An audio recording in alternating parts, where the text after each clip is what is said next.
Obrigado por se juntar a mim hoje à noite. Obrigado por me receber. Então quero começar lendo algo que você escreveu há pouco menos de 2 anos. Estou citando aqui. Para muitos jovens drusos, 7 de outubro simboliza uma profunda perda de confiança no governo israelense. Por um lado, a comunidade drusa abraça o povo de Israel e o povo de Israel a abraça. As tragédias compartilhadas, vividas tanto por cidadãos judeus quanto drusos, nos unem como uma só família enlutada. Por outro lado, o governo de Israel continua a restringir os drusos com leis como a Lei do Estado-nação e a Lei Kamanitz. Essas leis deixam os drusos à margem e os afastam ainda mais da sociedade israelense.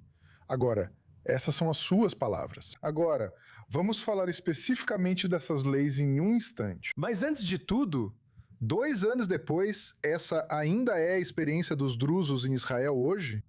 Infelizmente, essa é a verdade sobre a situação dos drusos em Israel em 2026. É muito triste que, como você disse no começo, ainda tenhamos essa sensação de que estamos no nível da aliança de sangue e nunca passamos realmente para uma aliança de vida. Como sempre queríamos que fosse assim. E isso é muito prejudicial e eu diria que torna tudo mais difícil. Quando você tem essa sensação de que o Estado só lembra de você quando você se sacrifica, só quando você está na linha de frente e só quando você tem soldados mortos na linha de frente, e isso torna tudo muito complicado para a geração jovem, que continua fazendo perguntas também sobre o seu futuro no Estado de Israel. Então, temos esse sentimento em que, por um lado, nos integramos totalmente em certas áreas da sociedade israelense, nas forças de segurança, onde nos percebemos como parte integrante da sociedade israelense e do Estado de Israel. Por outro lado, temos essa discriminação contínua por parte do Estado. Como você mencionou, algumas das leis discriminatórias que o governo atual e os governos anteriores de direita realmente trouxeram para a comunidade drusa. Então, onde essa discriminação atinge o druso comum em seu dia a dia? Quero dizer, vamos deixar de lado, sabe, os valores, o sentimento de pertencimento ao Estado ou qualquer coisa assim. Quero trazer isso para a realidade do dia a dia de um druso. Onde essa discriminação atinge um druso? Bem, eu diria que existem dois níveis. Você tem um nível com leis declarativas, como as leis do Estado-nação, onde, obviamente, isso te coloca em uma posição em que você se sente um estranho e um cidadão de segunda classe. Porque isso não diz nada sobre igualdade. Não há nada ali sobre compartilhar o chefia, futuro e o Estado.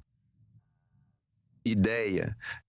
Por outro lado, você tem as leis Kamenetz, que também têm impacto direto no terreno, o que está prejudicando fortemente o desenvolvimento das nossas aldeias e cidades. Então, a lei Kamenetz, por exemplo, é uma lei que impede nossa geração jovem de construir suas casas. Ela impede nossos conselhos locais de criarem áreas industriais. Ela impede, você sabe, nossos empresários de terem novos projetos. E, você sabe, startups. Então, sentimos essa discriminação diariamente.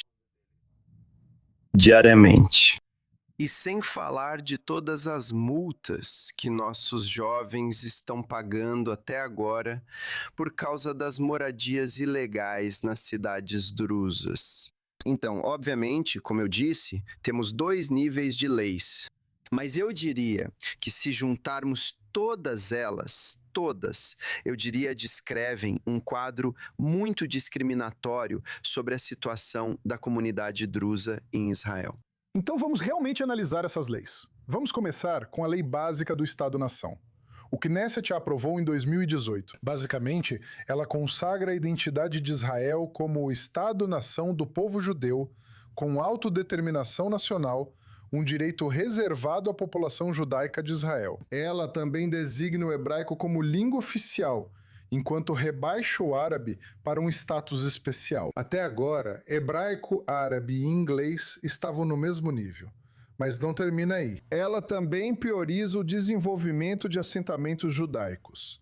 E é aqui que eu acho que a Lei Kamenetz entra. E a Lei Kamenetz é basicamente uma lei que ajuda as autoridades a reprimir construções ilegais.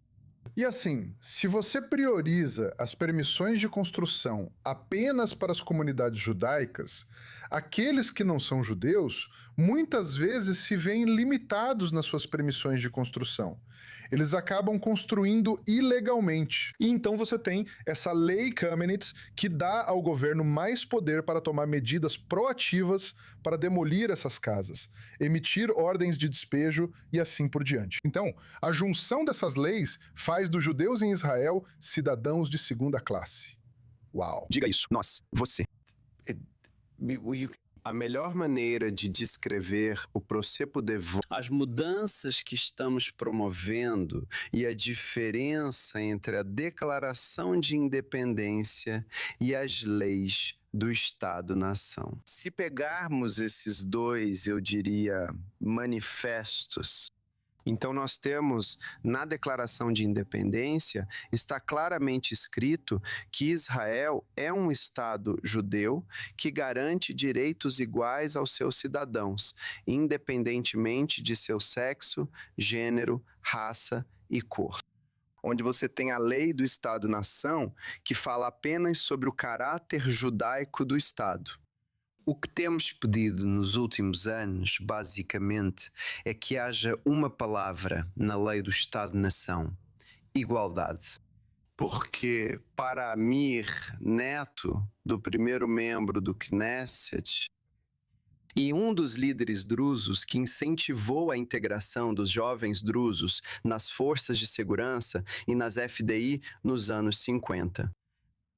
Amir, que serviu nas unidades Barachutes, Amir que se via como totalmente israelense e parte dessa sociedade, desse Estado de Israel, eu me pergunto como as leis do Estado-nação realmente apresentam, ok, meus sentimentos em relação ao Estado de Israel, onde posso me ver como um israelense não judeu no Estado de Israel. Mas a questão sobre a lei do Estado-nação é que ela fala sobre autodeterminação nacional. Agora, os drusos, a terra natal dos drusos, não está apenas em Israel. Também está no Líbano e na Síria. E, tradicionalmente, os drusos nesses países são conhecidos por serem extremamente leais ao seu país. Então, se você não tem, eu concordo com você. Se você não tem autodeterminação nacional, nós não temos nenhum problema com o fato de que a nação, a lei do Estado-nação fala sobre o direito de autodeterminação do povo judeu e o fato de que Israel é um país judeu. Não há dúvida sobre isso. Nós não contestamos esse ponto. O que estamos procurando, o que queremos ver, como um jovem druso que se percebe como parte da sociedade israelense, uma parte integrante do Estado de Israel, se vê e se percebe através de uma lei como essa.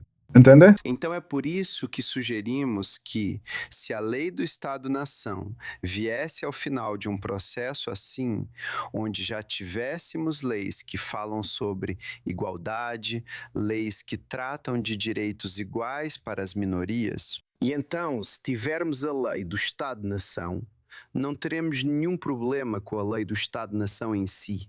O problema é que passamos de uma situação, temos uma lei que oferece um tipo de igualdade, que é a Declaração de Independência. E então, 74 anos depois, você tem as leis do Estado-nação que falam apenas sobre os aspectos judaicos do Estado de Israel. Então você quer ver a palavra igualdade, exatamente. Porque, veja, não... Mas veja, há um ponto importante no qual também precisamos focar.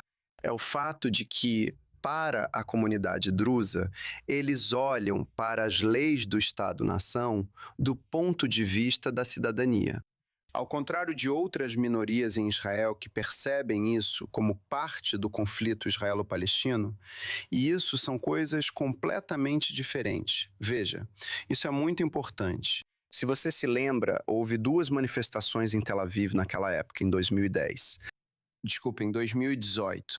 Então, houve a manifestação drusa, onde basicamente eles pediam pela palavra igualdade dentro da lei do Estado-nação.